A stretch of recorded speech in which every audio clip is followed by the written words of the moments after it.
Hello and welcome to this, our first webinar from PT Train, and big thanks to Todd Pearce for presenting to us today.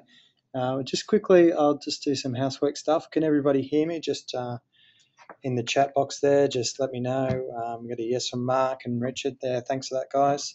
And Louise, great. Okay, so we'll keep going. There's no problem so far.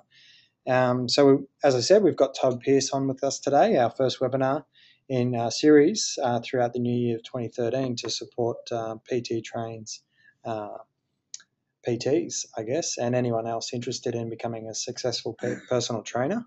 So Todd's background, he studied with us at PT Train here, and he's now a internationally certified NLP trainer, timeline therapy and NLP coaching, a certified master coach, hypnotherapist, and of course a personal trainer. Really grateful to have him on board today, going through the 7 keys to becoming a personal trainer that gets quality clients and keeps them wanting more. So he's got some great tips for us today, as well as a few bonuses, and one particular that's really valuable, the 30-minute consultation. That'll allow you to get down and do one-on-one with Todd, go through some of these keys here and really implement them to support your business. So we'll move on now to Todd. I'll just change over. And just again, it's our first webinar, so we'll probably make some mistakes. That's okay. We'll just get through it. Hopefully enjoy it. And I'll change over to Todd.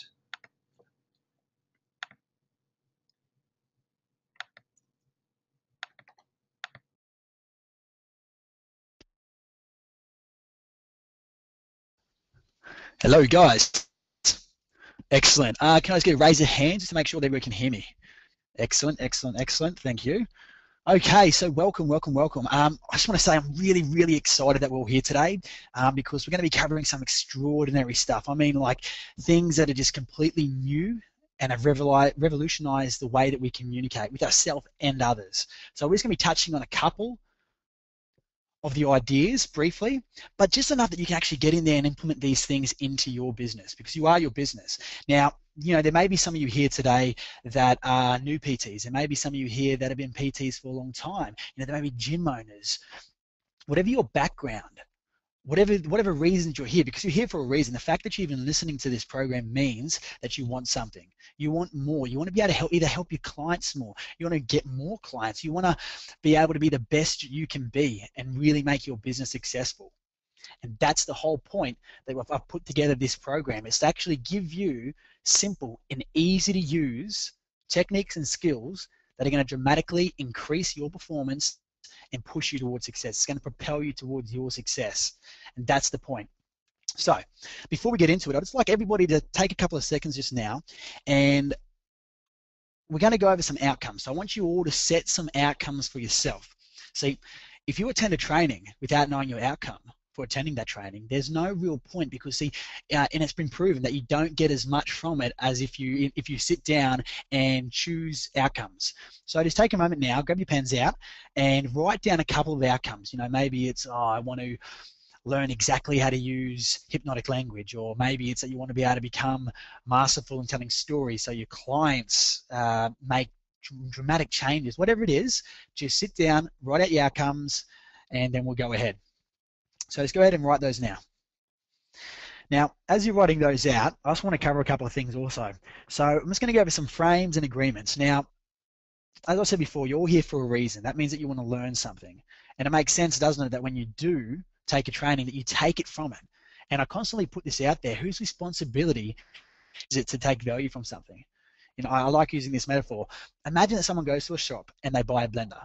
Now, they take it home with this thought: I'm going to use this blender every single day. I'm going to make my proteins. It's going to be great. I'm going to lose weight, feel good, you know, start eating healthy. They take it home and they use it once. They put it underneath their cupboard and they never use it again. Now, 5 years go by. They've gone through their cupboard, they're cleaning out, and they see the blender. And they think to themselves, they go, geez, what a waste of money that blender was. Geez, that wasn't valuable. They got no value from it. The reason was because they didn't use it. I don't know about you, that makes no sense to me. Now imagine a different person goes into the same store, gets the same blender, but goes home and they use it every single day. You know, 5 years go by, they pull it out and it's about to break, and they go, oh, wow, I'm going to get myself another blender because this one was fantastic. The reason was because I use it every single day. It's exactly the same with these skills that you're about to learn here. Use them every single day and the results will show. So that's all I wanted to cover, was that, whose responsibility is it for value? The fact of the matter is it's yours. And we'll go into that a little bit more when we get into the success mindset, but the responsibility is yours because we're all adults, which means that it's our choice to take value.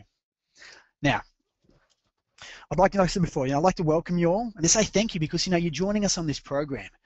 And I'm so excited because, so many people are becoming aware of just how powerful their mind is and how your thoughts can either, they can hinder you or they can help you get exactly what you want.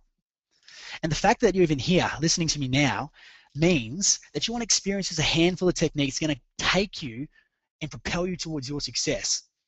And if you're anything like me, or especially how I was when I first discovered these skills of influence and persuasion, then you're most likely wondering, what's the best way that I can master these skills? And I don't know if I can teach you the best way to master these, because I don't honestly know when I began to master them myself. But I do know how you can thoroughly learn them.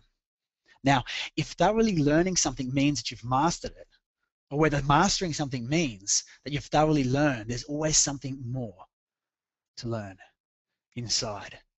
Much deeper, much deeper than you ever thought. Now, I remember when I worked with my first NLP client, my first paying client, mind you. See, I'd worked with plenty of people that weren't paying before and I had great success. So I worked with my first paying client and we were sitting down and we started talking, we got to the root cause of her problem. That's all good, yep. So we found it and we started doing the processes. Now, I'd done these so many times before and it worked all the time. But for some reason, it wasn't working this time. And I was stumped. I had no idea why she was resisting me. She was resisting the process of change, and I couldn't put my finger on why. So I thought to myself, I've got to do something different now. What I was doing before was not working. I need to do something different now. So I said, listen, we're going to go for a 5-minute break, go to the toilet, grab a drink. When we come back, we're going to get into it, and you're going to easily let go of your problems now, aren't you? And she looked at me and she said, oh, okay, cool. So we went on a break and she's come back in and we've sat down. And I tell you what, the most interesting thing happened. It was absolutely bizarre. Something was just different. I don't know what it was, but there's this something happening. Have you ever had that where where you're going along and basically, things just weren't going how they should? Because, when I was younger, I used to go see my grandma every single afternoon after school. Now, it was really cool. See, now my nan and pop had about 3 or 4 sheds in the backyard. They had one on the right-hand side, right on the right, that was left there, and it was really, really big. That's when my pop used to do all his work on his cars and used to tinker and do mechanics and all that. Then he had like a slightly smaller one, but it was much longer. Now, that one there was where he had all the lawn supplies, like the mower, the whippersnapper and all that. But then right there on the left, right there was this really tiny kind of tin shed that was like backed up against a kind of grapevine, like a hanging grapevine structure that he made himself. Now, the weirdest thing was that there was this kind of miniature door at the bottom of the shed, and basically Nana told me, she said, Todd, you cannot go in there. I don't know about you, but when you're 6 years old and someone tells you not to do something, what do? Of course you do it, right? And if there's any parents with us on this call, then you'll agree. So here's Todd. I've come in one afternoon from school and I've snuck out the back and I walked down the stairs and I looked up in the kitchen. I saw Nana up there. She's doing her cooking and I've kind of, snuck down. I'm thinking, okay, I'm going to go there. See, I knew exactly what was inside that shed. I knew. If you had that before, well, you just knew 100% without a shadow of a doubt what was happening. Well, that was me. Hey, I was 6 years old. I knew everything. I knew everything that was going on. Inside the shed was a portal to another world, and I was going to find it. So as I crept down underneath, I'm going down, and Peppy, my man's dogs, walked up beside me and was licking me. I'm like, no, shh, quiet, Peppy, quiet. And I was walking down, and I kind of crawled along underneath the grapevines. Got to be careful too, because there's always wasps. And I looked up, and there was like fresh grapes hanging in my face, and there was always wasps and stuff hanging around. And as I got close to the shed, I was looking at this door.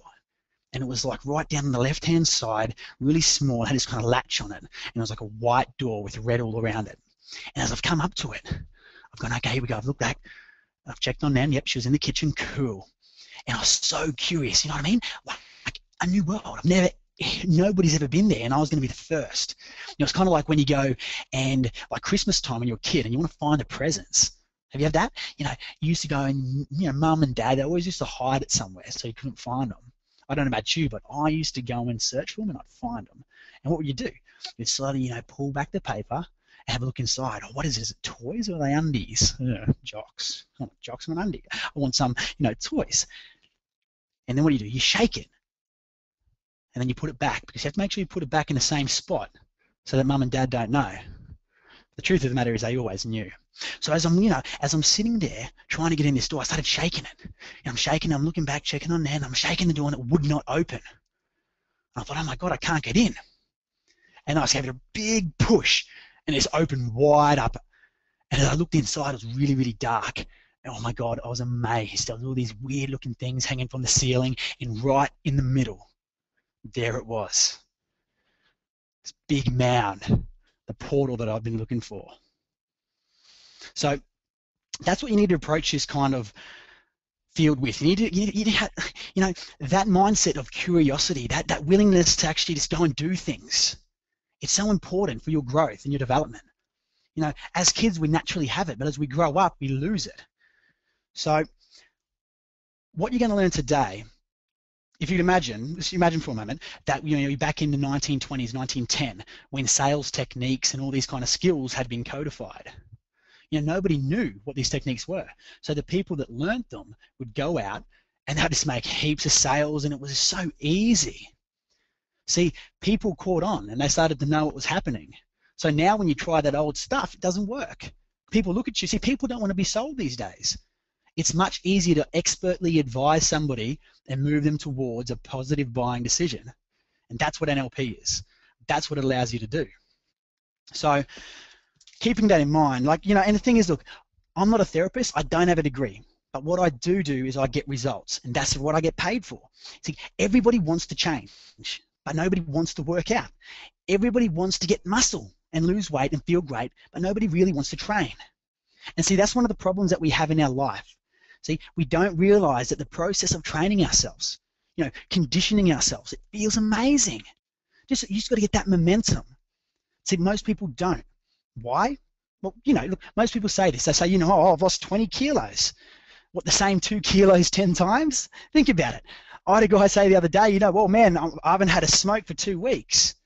I go, okay, that's good. Good on you. Nice. And the fact of the matter is, if you're counting down the days, then you're only doing it to tell people how long you lasted. It is not lasting change. If you want lasting change, you need to give up this idea of trying something. Commit to mastery. Make that decision. Now, when I say mastery, what I mean is that most people dabble. They do this, they do that. Oh, geez, I'd like to change my body. I'd like to, make more sales, get more clients, make them fit, make them healthy. I'd like to do this, have better relationships, more passion, but they don't know what to do. And even if they did, they don't have the right details to follow through. They haven't made the right shifts in their own emotions and their psychology. And it's not hard, but there's a path that you have to follow. That path requires consistency. Think about this for a moment. Everybody overeats sometimes. Everybody, strays off the path sometimes. Everybody gets angry, sad, depressed sometimes. Geez, I overeat sometimes. I don't go to the gym sometimes. But in life, you're not controlled by what you do sometimes. It's what you do consistently. Now, here's the secret. Whatever you want to make better, you better make sure you measure it more often. Think about this. If you want to lose weight, but you've never jumped on a scales, that's how people find themselves, 10, 20, 25, 30 kilos overweight. It all seemed to happen slowly, then bang, all at once. Why do businesses go out of business? And you're all in business, by the way. You know that. You are your business. Things are going okay, they're okay, then bang, they're in trouble overnight. Here's the truth. All of our success or our failure in life comes from the little decisions, the little actions, the little moments. Failure is not an overnight thing. It's failure to make a phone call, failure to smile, interact more with your clients. It's that failure to walk up and say, hey, man, I see that you're having trouble with your workout. Would you like some advice? Nobody's going to say no to free advice. It's the little things. And success, think about success, it comes from doing all these little things, saying I love you, looking after your body, your mind, your spirit, your emotions, having a plan and measuring your results and your progress. So, what I think people need to do, they need to get involved in some sort of coaching, like immersion coaching and training. Think about this. coaching and training has been around for as long as humanity has. How do you think we passed on all of our mastery from anything? You know, we used to go and we'd be an apprentice, we'd find a master, and what we'd do is we'd live with them, we'd watch them, and we'd pick up on all the little distinctions that made them so masterful. Today, people have no patience. You know, we all want it right now, but people don't commit to mastery and they rarely find a mentor. They think that they have all the answers and they try a couple of things that doesn't work and they move on to something else. You know, if you want a big jump in your quality of life, set yourself up to win. It's so simple. That's why I originally learned NLP and coaching. It was because I wanted to learn the most effective ways to create positive changes in my life and the life of people I love and also others. That's my passion. I love helping people become more than they are. So that's the basis of what we're going to be covering today. And as you can see, we've got 7 keys here. So basically it's a mindset of success, which we've pretty much just been delving into now. Second is going to be, you know, how to create rapport, how to actually get hypnotic rapport. The third thing is how to have nice, flexible behavior. That is really important. The fourth is language, how to pick up on motivation language. 5 is easy questions that uncover personality traits. 6 is power words. And 7 is a super simple sales process that incorporates NLP and the processes that we're learning today. Now, as you can see, you've also got your bonuses on the right, on the left there. Right, whoops, my bad. And yeah, basically that's what we're going to be delving into now. So the first key is the success mindset. Now, before we get in that, just have a look at this for a second. This is the NLP communication model. Now, what it says is that you've got an event. Now, that event's outside of yourself, and it comes inside of our neurology. How it comes in is through our 5 senses. So you've got your sight, sound, taste, smell, and your feelings and your self-talk. Now, that comes in, we've got about 2 million bits of information coming in per second. See, we can't handle that information. So what our mind does is it basically deletes it, it distorts and generalizes all that information to make it much easier to manage and actually process and understand. So that gets broken down all the way into about 134 bits of information, which then we chunk in about 7 plus or minus 2 bits. Now, an internal representation is made up of pictures, your sounds, your smells, your tastes, and your feelings and your self-talk. So that's a thought. Now, your thought affects your state, and your state affects your physiology. They're interconnected. So at any one moment, the things you think about are going to affect how you stand, how you hold yourself, and how you feel. It's so important to become aware of what you're thinking about, because so many people focus on what they don't want. And because of that, it affects their emotions and, of course, their results in life. So all that kind of combines together, and what do you get? You've got your behavior. So let's get into it. So the first key is the success mindset. Have you ever noticed that successful people, they've got something in common? They've actually got 4 things in common. They've got 1, that cause for their results. 2, they focus on what they want, not on what they don't want. 3, they take action, I mean massive action. And 4, they take value from their experience. We covered this before. So what's cause? What's cause and effect? What's this? Cause and effect is this. Basically in life, you've got 2, I guess, ways of thinking. This is a mindset. Now, people that 95% of the population are at the effect side of life, by the way. Now, when you're at the effect side of life, you've got like 100 reasons why you haven't got results. You know, I'm sure you know people like this. You know, you say, oh, so what's going on with your relationship? Oh, you know, my missus, she does this, she does that. Oh, she broke up with me, or, you know, why aren't you successful? Oh, because the economy crashed. Oh, a business partner did me over. Oh, why aren't you happy? Oh, because this person made me mad. And it's all reasons why they're not in control of themselves. At the opposite end of the scale, you've got cause. When you live on the cause side of life, you get results, because you are responsible for your results. You don't let somebody else affect your results. You don't let you don't say, oh, I had to leave work today because this person made me mad. You go, okay, this person is doing a behavior that I don't like, but you don't notice it. You learn from it and you move on. You finish your day and you're in control of yourself. That's being at cause. Being at cause is about something bad happens. You know, like I said before, bad things happen all the time. But what makes or breaks you is the way that you react to that. Being at cause is like, this has happened, what can I learn from it, and moving on. it produces results. You know, I've got a friend that owns used to own a radio station over in Hawaii. Now, for months and months and months and months and months, he would say, you know, oh, I'm going to break even next month. I'm going to break even next month. And you'd say, oh, are you sure? You're going okay? Yeah, you know, the economy's bad. People aren't buying radio advertising, this, and that. You know, one day the bank called him up and said, hey, you owe us X amount of money. You better come in for a chat. And it hit him. It hit him right there. He's gone, whoa, something needs to change. I need to stop putting this blame outside myself, blaming the economy, blaming people not buying, and I need to take action and get my results. Because think about this, you can't take reasons to the bank. You know, so they're not caring people, but they don't care what your reason is. You can take results to the bank. That's what you want in life. You want to get results. So basically, I'd like to ask you all, with your permission, if you would all move your thinking to the core side of the equation, because it equals empowerment. So next up, focus on what you want. This is so simple yet so neglected. So if you remember the NLP communication model, what you recall is that at any one point your thoughts affects your behavior. So what you think of affects your emotions, and your emotions affect your behavior. So if you've got a thought in your head, if you're talking to a client and you're like, hey, yeah, you know, you should do this, you know, we get great results with you, but at the same time as you're trying to sign them up, you're thinking in your head, you're going, oh geez, I hope he signs up. What if he says no? What if he doesn't like me? What if you got these thoughts? That's going to affect your behavior. And it's going to dramatically decrease your performance and your chance of actually making that converting that person into a client. So this is actually the basis of the law of attraction. See, we've got a conscious and unconscious mind. The conscious mind is the part that makes decisions. The unconscious mind is the part that maintains, creates all your habits and your behaviors. It's also the part of you that, you know, is responsible for all your emotions. So at any one point, the thoughts that you have the most in your head act as suggestions to your unconscious mind. Think about this. Are you giving your unconscious mind positive suggestions like, oh, geez, I feel great today. I'm going to go out. I'm going to have a fantastic day. I'm feeling great. I'm happy. I'm always happy. That's the basis of positive affirmations as well. You're giving yourself these suggestions on a constant basis. What it does, it gives your unconscious mind the suggestion to, hey, create a behavior that's going to get this thing that I want.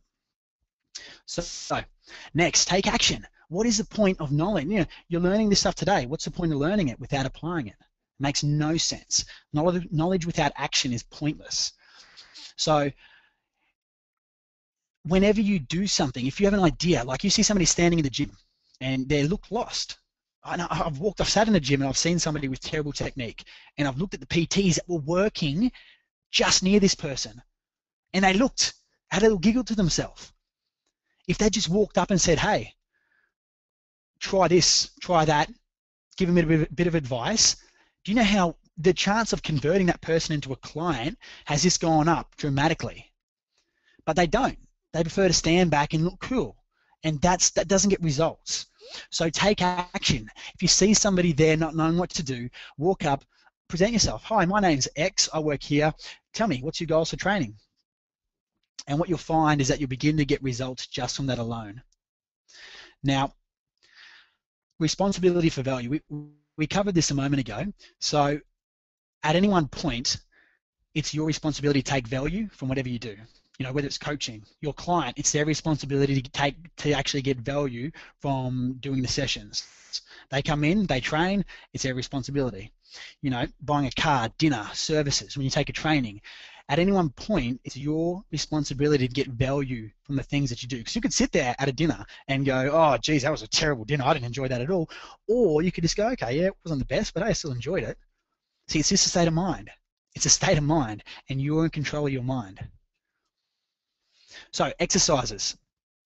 1, be at course. Play the cause and effect game. 2, take action. Start doing it. Start small and move your way to big. Thirdly, play the focus game. Focus on the things you want, not on what you don't want. All of these things here will layer together to create a powerful, positive state of mind that gets you the results that you want. Not just that, you're going to project that onto your clients and the people you interact with, and they're going to love it. They're going to think that you're a fantastic person and are, you know, just totally passionate about the things that you do. Right, so the next thing, also, does that make sense to everybody? Let's get a show of hands. Any questions? Oh, fantastic. Moving on. So the next key is hypnotic rapport. Hey, get this. How would you like to be able to cause someone to dislike you straight away? Would that be useful? How about imagine you're like, you know, you walk in the gym and just from the things that you think, make you do this little subtle body language that people just go, whoa, and they're drawn to you. It's like a magnetic charisma. Would that be something cool? Okay, that's rapport. And what we're going to cover now is NLP rapport, and then just something that's a little bit different, but wow, it's really, really effective. So in NLP terms, rapport is the process of matching and mirroring. Now, matching means that you do the same kind of movements. Mirroring means that, you know, if they lift their left hand, I'll lift my right hand. So, another thing I want to quickly point out here, don't do it at the same time. The idea is to be covert, not overt. So give it about 3 seconds. Statistics show that 3-second delay is the best way to match and mirror. So let's get into it. Before we do that though, just quickly check the 4 kinds of people that you're mainly going to deal with in life. So we've got people that are visual. Now, these people memorize by seeing pictures. They're far less distracted by noise, and they often have trouble remembering. You know, and they get really, really bored by long verbal instructions. Now, if you've got a visual person as a client, you're going to want to show them how to do the exercise. They're going to enjoy that. They're going to see, you know, they want to see pictures and they'll love it. Next kind of person you've got is an auditory person. Now, they're normally very easily distracted by noise. You know, they can repeat things back to you very easily. They're going to want to make sure that the program sounds good. So they're going to want you to tell them just how good the results are, or just how fantastic the exercise program you've designed is. The next kind of person is your kinesthetic. So these are your more emotional people. They often talk a lot slower and more breathy, and they respond really well to physical rewards and touching. They memorize by walking through. So they like to walk through, they like to do it. They learn by doing. They're interested in whether or not the program feels right. Last kind of person you'll deal with is your auditory digital. Now, AD for short. They spend a lot of time talking to themselves. They love procedures, step by step, and they're very logical, very sensible. This next page here is basically the words that they like to use. And I'd like to put this to you. Start to notice the words that you use. Also, if you'd be interested in getting your own free representational system test, make sure that you pop your hand up and we'll send you one of those so that you know exactly what your rep system is, your primary. So, as you can see, you've got your visual, your auditory, kinesthetic, and your AD. These are the words that they like to use and they respond best to. So, how do you build rapport? Okay, it's simple. 1, match and mirror. Now, communication, as you'll be able to see in a second, communication is 7% the words we speak, 38% the way you say it, tonality, and a massive 55% non-verbal. So when you matching and mirroring someone, you know, you're going to match their posture, how they're sitting, how they're standing, their gestures. Are they using big hand movements, or are they doing these little tiny ones? You know, facial expressions, blinking.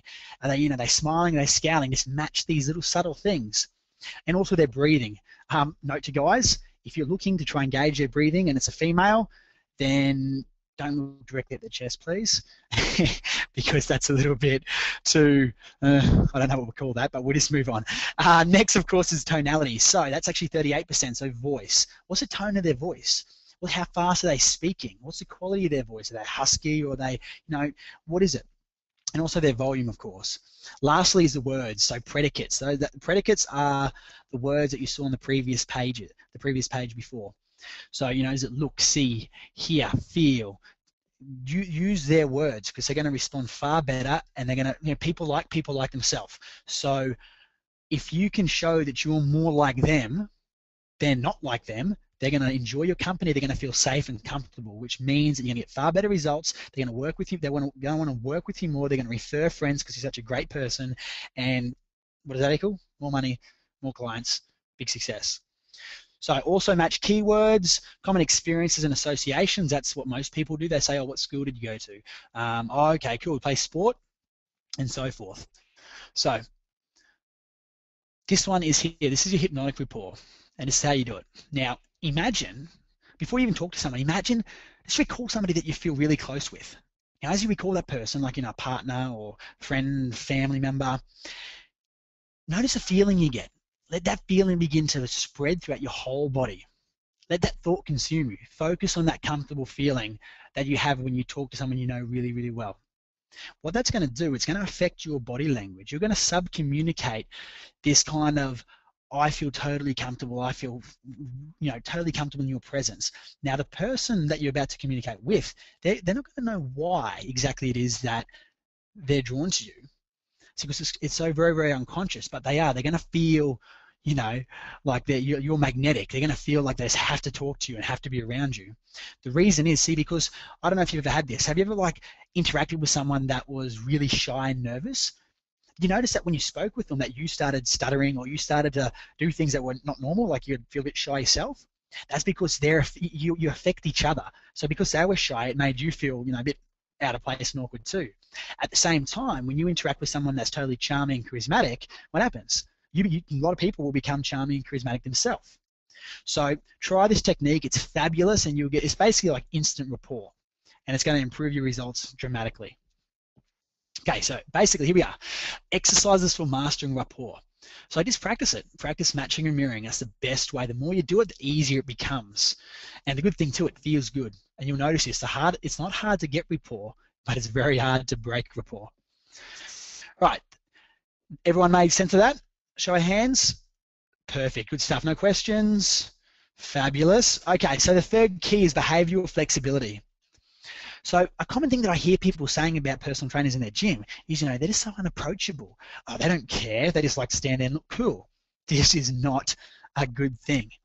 Because, hey, think about it. Is being cool better than getting clients? Standing there looking good in your PT shirt? I don't think so. I like to work with people. I like to help them lose weight and feel great. I like to help them transform their life. You don't do that by being cool. Leave coolness for outside the gym. So all this means is that when you're interacting with someone, you need to be what they like, not what you like. So let's get into it. The process is very, very simple. If what you're doing isn't working, change your approach until you succeed. Most people are so stuck in their ways that they don't even think about it. They just go, oh, just do my thing. See, if you've got a client that's very quiet and doesn't like being noisy and making big gestures, they're more introverted, and you're loud, extroverted, they're not going to enjoy that. Chances are, if you haven't got them as a client, that they're probably going to leave and move to someone that's more quiet because you're not flexible in your behavior. If you just tone it down while you're with them, they're going to enjoy it more. They're going to want to be with you more and train with you more. So just be flexible with your behavior. Here's a quick action tip. So a couple of things make you more approachable. Remember, 55% of communication is non-verbal. So standing in the gym laughing really loud with other PTs and making massive gestures are not going to make you perceived. Remember, perception is everything. People view you, and how you act is going to make them make a judgment call on you. So if you're in the gym being noisy, rowdy, mucking around, people aren't going to really perceive that as good, and they're not going to want to work with you. You're professional, so be professional in the gym. You can have fun outside. So here's an easy tip. Smile. There's something so contagious about smiling. It causes people to respond positively. They don't even know why. People, just imagine, just try this. Go and walk down the street and just smile at someone. I guarantee you they will smile back. It's impossible not to. That you can't help it. It's such a natural thing. So just start smiling when you speak. When you're standing there, smile. The next tip is to nod. Wow, this is pretty cool. When you're a baby, you nod. And do you know how like nodding and shaking of a head came about? Well, when you're a baby and you're breastfeeding, basically you shake your head to move away. And the nodding has then, of course, evolved and become what it is now as yes. And in most cultures, it's a positive yes, open, friendly kind of gesture. So if you're nodding and you're smiling, basically people are going to respond far better than you, better to you. The last tip is, put energy into your voice. This is going to make people think that you're so passionate, and you are. I'm hoping that you are. Be passionate about your job because people are going to respond really well. Remember, the whole thing is that you're interacting with people, and you put your energy out into them, and then they're going to respond in such a way that causes better results. So combine these all together and just watch as people really start to respond well to you. So here's some exercises. Look, whatever you're doing, start acting outside your range of normal behavior. So, if you normally speak rather proper and you have proper grammar, start speaking with a bit of slang. It's not a constant thing, but it's just to train your mind to be flexible in its approach. So the more diverse your range is, the easier you can adapt to any situation. And honestly, do you want to know the best people to learn from? Have a guess. 1, 2, and 3. Children, think about it. All right, so does that make sense for everyone? We've got any questions? Nope, excellent. Okay, so we'll get into the next one now. So the next key is language. Okay, so language, basically it indicates how somebody's doing something internally. The words we say have like a deep meaning. And if you've got the tools and the knowledge, you can actually pick up on that meaning and understand your client far, far better. So, you know, you'd be able to like listen to someone speaking, and just through the words that you hear, you can go, okay, wow, this person's motivated by that. If I want to get good results with them, I've got to speak like this. It's really, really handy, especially as you use it more and more and more. So I'm going to actually teach you one pattern today. Now, I do practitioner trainings in what I do, which is NLP, and I teach about 19 language patterns. That's probably a bit too much for our time frame now, so we're just going to do one, and what they are is called modal operators. Now, these words imply possibility or necessity, and they actually kind of make up our rules in life at an unconscious level. So it indicates why somebody's doing something. So let's have a gaze. All right, so necessity are words like should, must, have to, need to, you know, got to do it, it's required, obliged. You've got possibility, which is could, can, possibly, might, want to, I like to. They imply obviously possibility. So as I said before, they form our rules in life. Now, by noticing the words that your client says, you can begin to gauge whether they're motivated by, you know, goals. So when you speak to them, you'd say, hey, look, we're going to do this set, that set, that set, and after you can get this. That's motivating with a goal, a possibility. At the same time, if you can pick up through their language that they're more necessity-based, you can say, look, you really should do this. Do X or Y will happen. And that's going to motivate them more. That's the purpose of me teaching you this now. So, exercise. Use the 2 ears, 1 mouth principle. Oh geez, you're born with 2 ears and 1 mouth. Use them in that order. The more you listen to someone, the more you know about them. The more you know about them, the easier results you can get with them. The more easily that you can actually, if they're not a client, convert them into a client. So begin to gradually notice what words that people use. You know, is it should, or is it, you know, could, can, maybe. So also notice the tone that they say it with. So tonality, remember, is 38%. It's really important. So if someone comes in and goes, okay, I'm here, ready to train, you can tell they're not very motivated by the tone of their voice. So just listen to the tone and the language that they use. The more you do it, once again, the easier it gets. You start just noticing them unconsciously. So the 5th key. These questions are going to basically make you understand your client's personality traits. So have you ever wondered why people do what they do? Like, you know, why is this person always late? Why does he always lose his motivation? You know, why is she so disorganized? Would being able to preempt those situations be a good thing? I imagine that would, because it means that you can actually avoid, you know, sticky situations. So what we're going to get into now is personality traits. Just easy questions. So this one here indicates introvert, extrovert. So that's your external behavior. So the question is, when it comes time to recharge your batteries, do you prefer to be alone or with heaps of people? As you can see, it's real handy to know whether they're going to be comfortable around people or not. 2 is your motivation filter. So you'll say, what's important to you about X? What's important to you about health and fitness? Listen to what they say and then say, okay, so why is that important? What you're listening for is, you know, they might say something like, oh, because I want to be awesome and strong and fit. Okay, why is that important? Oh, because I just want to look good. That's all towards, that's all goal, that's all them, that's all possibility. So you'd motivate them by possibility, by the goal. Same time, if they're motivated by an away from, like, oh, the doctor said I'm going to have a heart attack, chances are their behavior is going to be very inconsistent, because away from motivation tends to cause inconsistent behavior. Because as soon as you're far enough away from that consequence, it's not very motivating. So the next one is reason filter. So why are you choosing to train now? Why are you choosing to blur? What are you trying, you know, this here is going to get their reasons. And remember their reasons, because then you can use that. You can say, remember when we first signed up, you said this was your reasons, and you can use them to motivate them in the future. Fantastic. Very overlooked and so simple, isn't it? All these things I'm giving you right now are very simple, but they're so overlooked. So the fourth one is thinker feeler. This is going to indicate whether they're going to be more emotional or more like a logical kind of person. So you can say to them, when it comes to making decisions, do you make them using reason and logic, or do you base them on personal values? Fantastic thing is too, because if you've got someone that's very emotional and you make an off the cuff remark like, oh geez, bum's looking a bit big today, she might be an emotional person and take it very personally.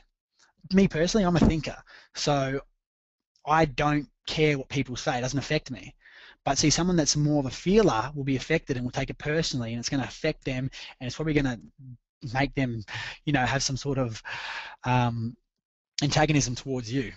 So the next one is frame of reference. And what that means is that this is how people know that what they're doing is good. This is how they know. So you've got either internal people, external people, and then of course the in-betweens. So what do you say is, how do you know you're doing a good job? If your client's external, you need to tell them every single session, hey, you're doing fantastic, your results are amazing, you're losing this much weight, this much body fat. They need that, and they're going to love you for it. They're going to really, really love you. If they're internal, they're going to know they're losing weight because they're probably checking themselves every morning and they're feeling good about it. So that's the frame of reference. Next is your time storage. So where's your past and where's your future? Just listen to what they say. Also watch their body language. Majority of people in the world have their past stored to the left and their future stored to the right. Now, just notice where they say, and what this is going to give you an indication is whether they're punctual or whether they're going to be, disorganized. If their timeline's through them, they're going to be probably disorganized and late. If their timeline's in front of them, then they're going to be quite organized and quite punctual. So next up is your modal operator sequence. So what was the last thing you said to yourself before getting out of bed this morning? Just listen to the words and then write it down and just use them off the cuff. Say it's okay, got to go. Then you can use that when you're chatting with them, and it's going to cause a reaction in them, and they'll become, motivated to do whatever you're going to do. Exercises. Basically, this is simple. All you need to do is practice, and make a questionnaire that involves these questions. That way you can just tick it off as you sign someone up. Does that make sense for everyone? Hoping everyone's keeping up. I know we are moving through very quickly, but we've only got an hour, so we're trying to squeeze as much in this hour to give you as much value as we can. So sorry if I'm speaking too quickly. All right.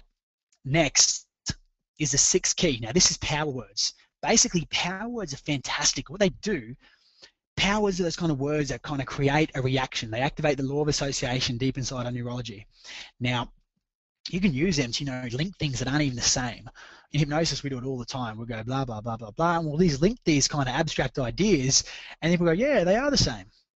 Power words just have an effect on people. So let's kind of go through them now. It just makes it easy for you to communicate with people, and they become much more responsive. So one, we've got because. Now think about this. Why is because a power word? Because it does this. Basically, when we're children, we grow up and we'd go through and would say, Mum, why does this do this? And she'll go, because that. Mum will go, don't touch that hot stove, and she'll say, and you'll go, why? And she'll go, because you'll get hurt. There's no further explanation. You're just expected to accept it.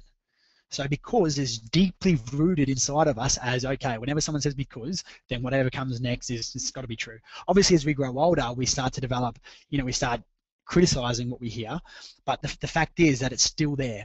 And if you're saying something that's even, it's plausible, you can use because to link them. So next is and. This is a linguistic conjunction. It lets you link ideas and bridge the gap. And sometimes you can make words synonymous. And I don't know if I've been using and because much yet. The next one is as.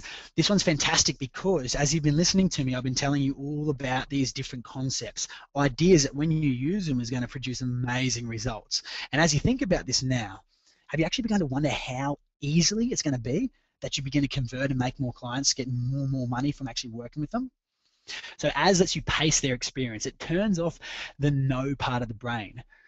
What do you want to do? Make more money, get more clients, have great success, right?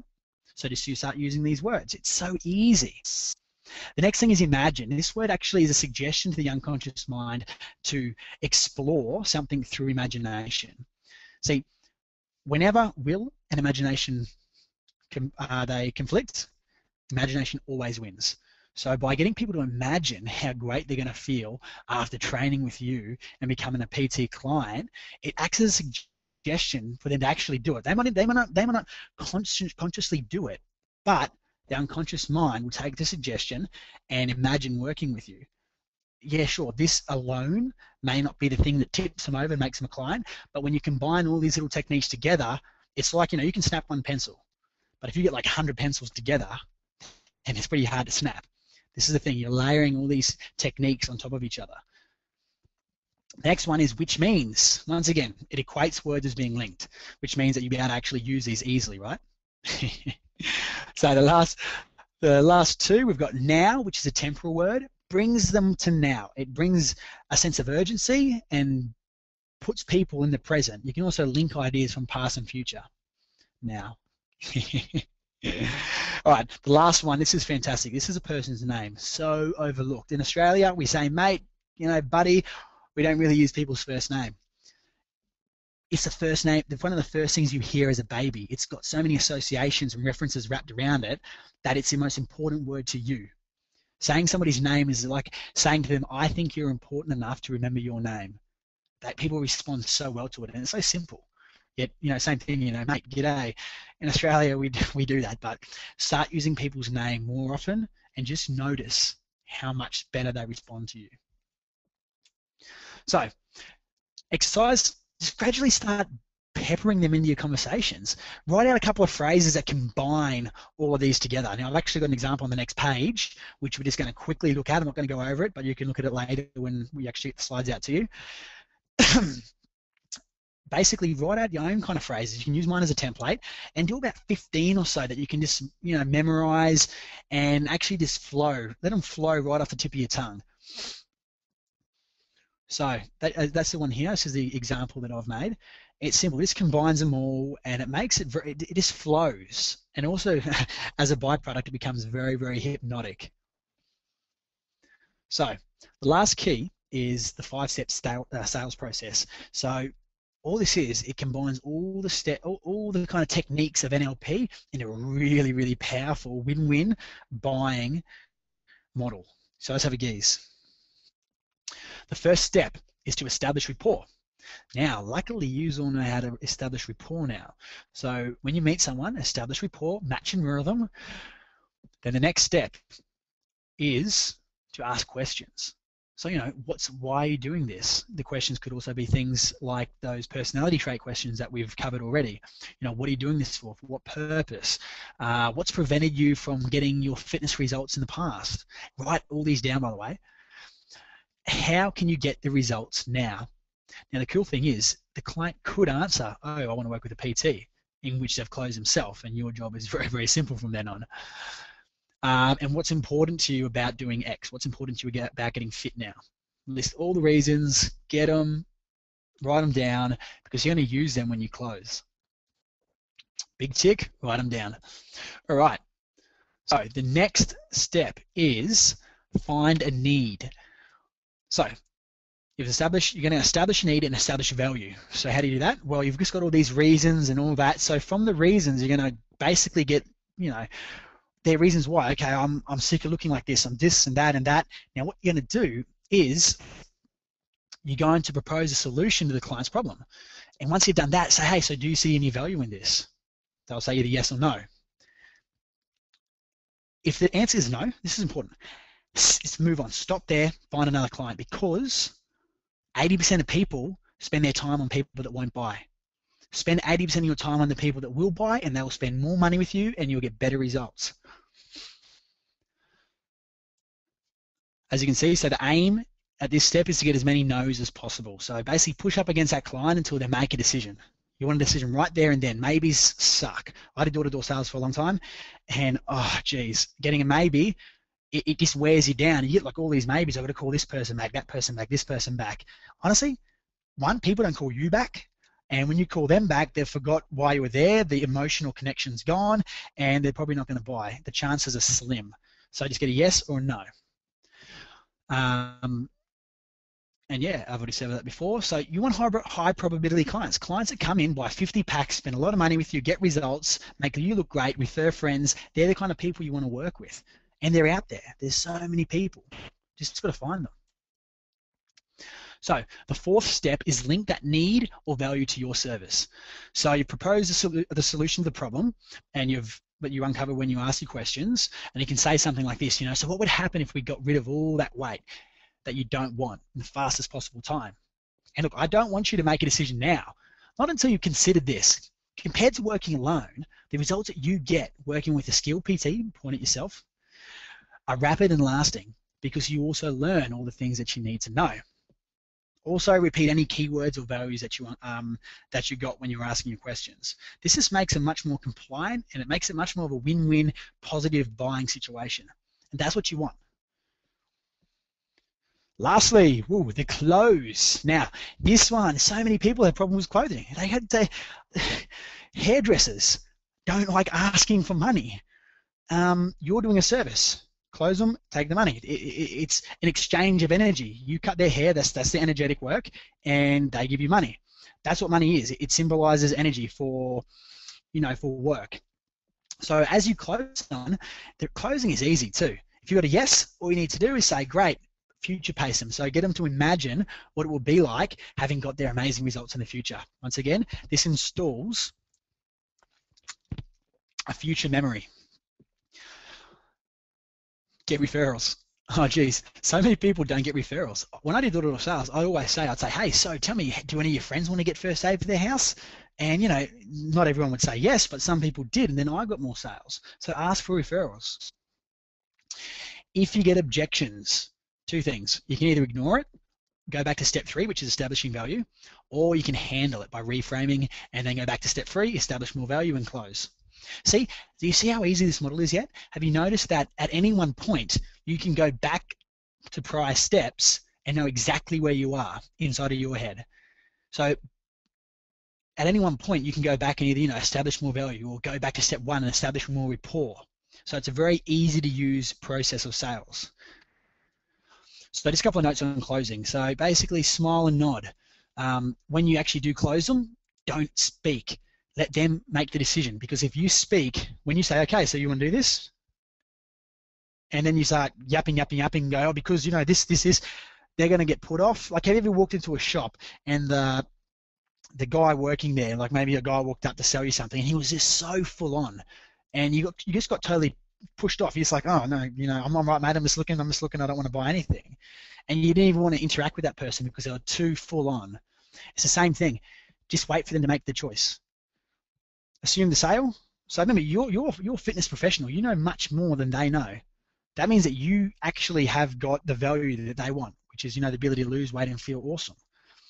So a couple of notes on handling objections. So there are really only 4 objections. Now you can either ignore it, or if you think it's significant, you can answer it. So 1, I don't have enough time. You might want to say, the fact that you don't have enough time is the exact reason why you need to work with me, because by working with me, you'll actually get much faster results, which means you have more time. Will you not?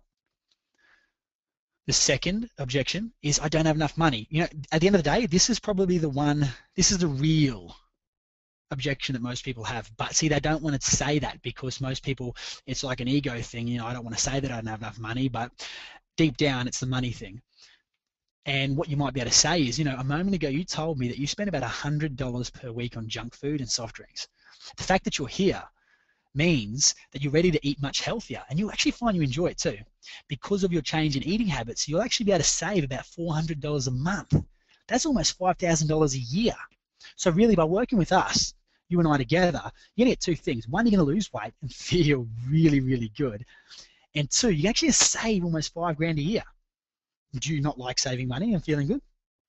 See, that's a kind of a cheeky objection handler, but what it does, it illustrates that they're spending money on other things when they could be feeling good, and it puts the value back in the situation. The third objection is, it doesn't work it won't work for me. It works for everyone else, but not me. Possible response, do you think you can't not get results with me because you've tried it by yourself and you told me that it wasn't working, and you know that I'm good at what I do. You've only actually been speaking to me for so long because you truly are ready to do it. Now, that means that you'll know it's worked when it's worked, won't you? Fourth objection, I don't believe you. Possible response, do you remember when you were younger and you believed almost everything that you were told? Wait for agreement. Well, what would happen is, in order for you not to believe, you had to first find out that it wasn't true. See, if you didn't do it, then you wouldn't have known. So what's the one thing that you need to not know in order to believe me now? Same thing, they're very hypnotic, very out there objection handlers, but they do work. So feel free to use them, give them a try. So 5 steps to handling objection. 1, listen fully to the objection. 2, act a little surprised. Go, oh, I get it. So you mean the only reason you're not buying is blur? Well, if I could show you a way to have more time, then would you buy? Bang. Basically, if handle the objection, move back to establishing value and close again. Super simple. That'll make sense, everyone? I know we did shoot through it very, very fast, but at the same time, we're trying to get through in the hour. So there's a lot of content. We're doing our best we can. I'm saying, thank you for sticking in there and having a great listen. So here's your exercises for mastering the 5-step sale process. So memorize each step. That way you know where you are at each point. Also, just create a template so you can use it with each client. If you do get resistance, go back to establishing more rapport. Anytime you get resistance, you just don't have enough rapport.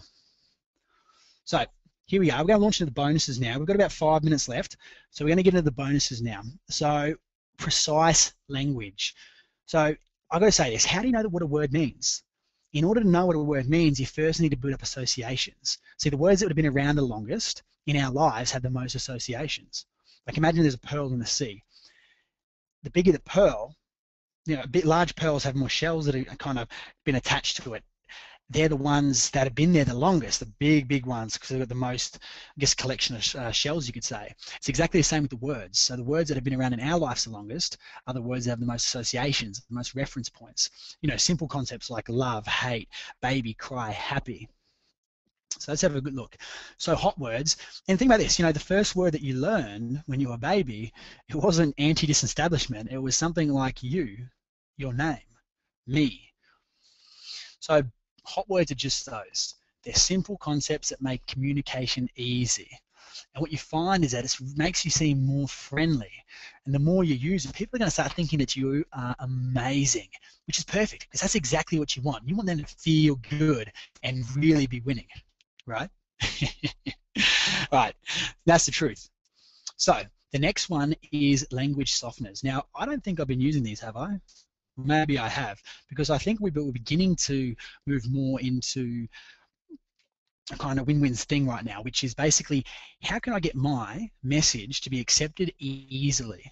Your message might be, hey, eat more healthily, or it might be, sign up for a personal training package, and you might want to soften the message, and the way you do that is by doing this. You say, perhaps you could start eating more healthily. What that does is it takes, I guess, the impact off the statement, and it makes it so they don't feel threatened.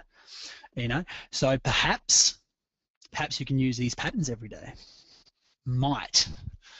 If you do, then you might start noticing all these different changes as people start to interact with you much better. And maybe you'll start using all these patterns right away and reap the rewards. Or maybe you'll introduce them slowly, one by one. And you couldn't you? Because you could start getting many more paying clients if you choose to use them right now. And as you do, maybe you'll begin to really use these patterns and enjoy them because they're fun. Gosh, it's so much fun as you do this. And as you do this gradually, what you might find is that you'll start to perfect them. And as you perfect them, you may find that you want more and more and more. Okay, that's just a brief example. Next bonus is the hypnotic techniques. All right, so the power of yes. This is super simple, and we're running very close to our time, so I'm going to push these out quickly. Basically, our mind has got a yes part of it and a no part of it. So the more you put somebody into the yes room, the more compliant they'll be, and the more easy it is to actually convert them to paying clients. How do you do it? Very, very simple. The more you agree with someone, the more they agree with you. The more you disagree, the more they disagree with you. So saying words that are yes, truisms. So if you say, it's a lovely day today, you've driven here to the gym, you've started training, that means that you really want to get results. The last thing was a piggyback suggestion. So I've said 3 things that were undeniably true. You've driven here today, it's sunny outside, and you're training, which means you want to get results. Which means, once again, that's one of the power words, that's a suggestion. And the fact that you want to get results means that you need to get someone that's professional, knows how to do the job, and can help you achieve them easily and effortlessly, right? See, it's all these things. You start combining all the techniques that we've used into one really, really compelling and irresistible package. So the next one is hypnotic tonalities. Now, we in Australia, our tonality goes up. It's a question tone. G'day, mate. That's just how we speak. Having a good day? If you can take that and turn it into a command tone by doing this. So word, word, word. Word, word, word, question.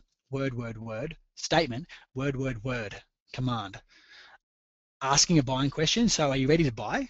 That's question tonality. If you change that one thing and you go, so you're ready to buy, that's a command to the unconscious mind that you are going to buy now.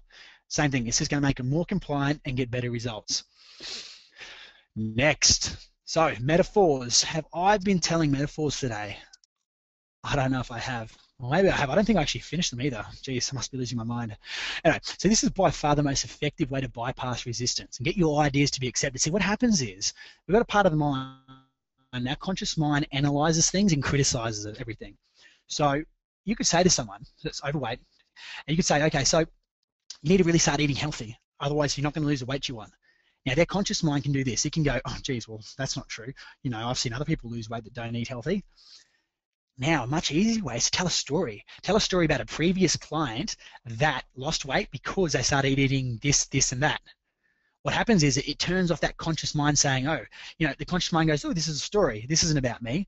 But see, your unconscious mind takes everything personally, so it'll accept the suggestion to start eating healthily. So you can actually walk people through the entire buying process inside of a story. How do you do it? Basically like this. Decide where you are and where you want them to be. Construct a story that goes from where they are, i.e. not eating properly, into eating properly. Make sure that it matches their experience, good enough that they can actually associate into it, but not too closely where they know that you're trying to, coerce them into a buying decision or doing whatever it is. So how do you do it? Basically, presenting problem. I don't eat properly. I can't help eating fatty foods. What's an example of this? The example of that is not being able to control behavior, i.e. eating. What's another example of this? And another example of that of not eating the right foods. I mean, not being able to control the behavior might be, oh, I speed too much, or maybe it's whatever it might be. Anyway, you tell a story that's different. So another example. And then you bridge the gap into the solution. It's quite simple. Practice this and you become very, very masterful.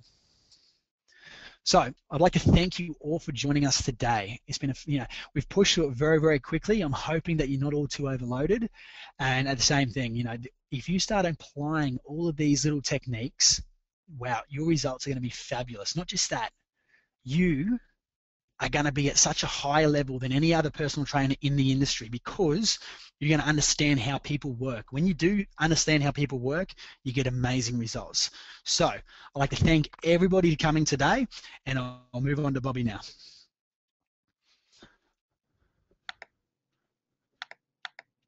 In a second. Oh, thank you, Todd. That was great. Todd has so much energy. It's really good to have him on. And as he said, he went through a lot of stuff today, and we're really grateful for all that content he gave to us. Again, we'll be sending out this as a recording, so you can pop it on your iPod or your phone or something, so you can run it a few times and really really embed some of those great techniques. And to take advantage of that bonus with Todd, that 30 minutes, you can send us an email here, and my email is bob.garrett, bob.garrett,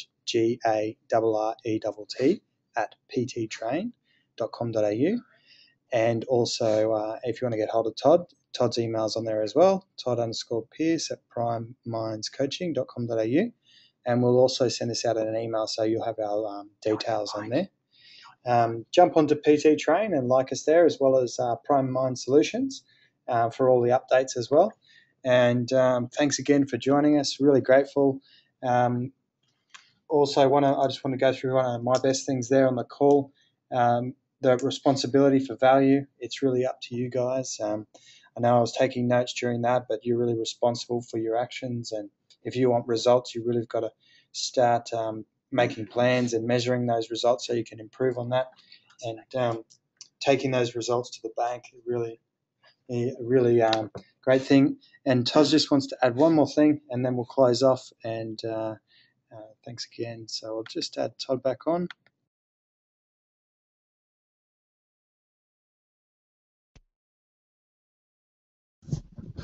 Hi guys, so I just got a question come in from Tiffany. She had a question about the report. Now, she actually asked, she said, will people know what I'm doing? Isn't it obvious? Won't people think that I'm mocking them?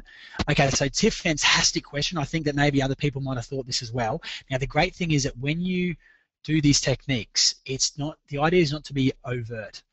If you're scratching your nose and I start scratching my nose at the same time, if you're rubbing your head and I do the exact same thing at the same time, it's very obvious.